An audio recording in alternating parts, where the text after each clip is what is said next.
Un paysage lunaire, des pierres séculaires, une atmosphère étrange, nous sommes dans l'arrière-pays niçois. Ce site, chargé d'histoire et de mystère, était autrefois appelé la vallée du diable, où vécurent les Romains, puis les Templiers qui y bâtirent la petite chapelle Saint-Barnabé.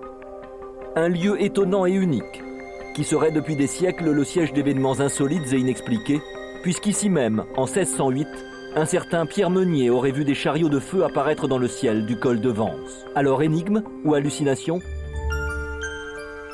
Je montais ce soir avec ma femme et puis mon fils, et ce soir-là, c'est carrément un objet physique qui est apparu dans le ciel, au-dessus de la montagne, trois grosses lumières qui formaient un triangle parfait, qui était au début stable, donc ça faisait vraiment un truc gigantesque, et ça avançait très lentement, c'était même majestueux, et toutes les personnes, enfin les 4 témoins, ont tous vu identique.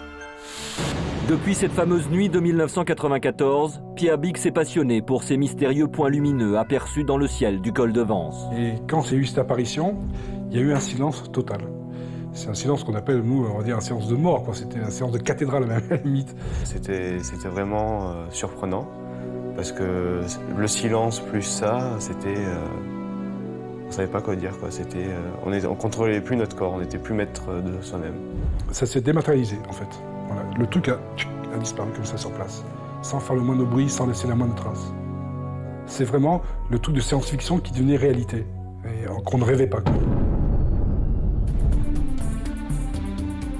Depuis, il retourne sur les lieux 2 à 3 fois par semaine, avec à ses côtés d'autres passionnés.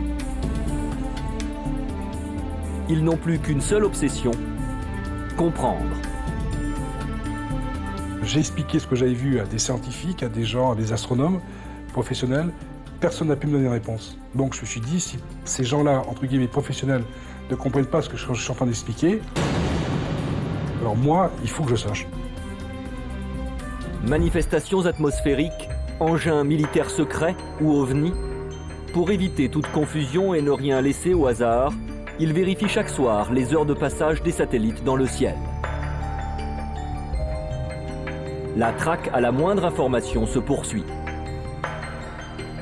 Depuis très jeune, j'ai toujours fait de l'astronomie, donc c'est quelque chose d'assez quand même très rationnel. Je veux dire, quand on voit pour la première fois ce phénomène arriver, c'est vrai qu'on sent que c'est quelque chose qui n'est pas vraiment, qui n'est pas comme nous, quoi. À ce jour, personne n'a pu révéler de façon formelle l'origine de ces points lumineux. Régulièrement, la presse locale et nationale relance le débat. Les scientifiques s'interrogent et les gendarmes recensent les témoignages. Mais l'énigme reste sans réponse.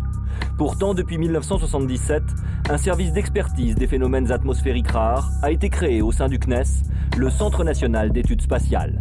6000 témoignages troublants sont ainsi recensés en France. Donc on est parti des documents qu'on avait à notre disposition, rapport de gendarmerie en particulier, qui étaient collectés depuis 1954 en France. On a organisé des équipes d'enquête qui sont allées sur place. Et là, on a pu enregistrer quelques cas pour lesquels il y avait des traces au sol, pour lesquels il y avait des événements qui attestaient qu'on était en présence d'événements tout à fait insolites. À ce jour, 13% des cas observés seraient des phénomènes dits non identifiés. Les experts disaient, non, ça correspond à rien de connu, ni en termes météorologiques, ni en termes d'objets circulant dans le ciel. Des phénomènes pour lesquels aujourd'hui on n'a pas du tout de réponse.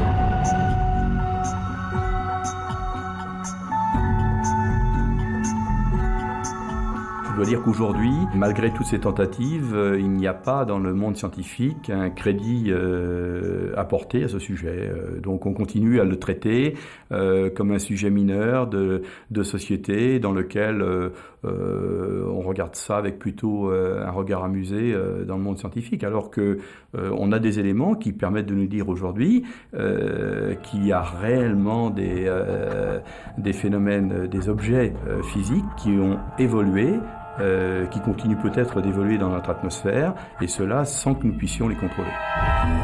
Une porte s'ouvrirait-elle vers l'inconnu? Le débat est ouvert.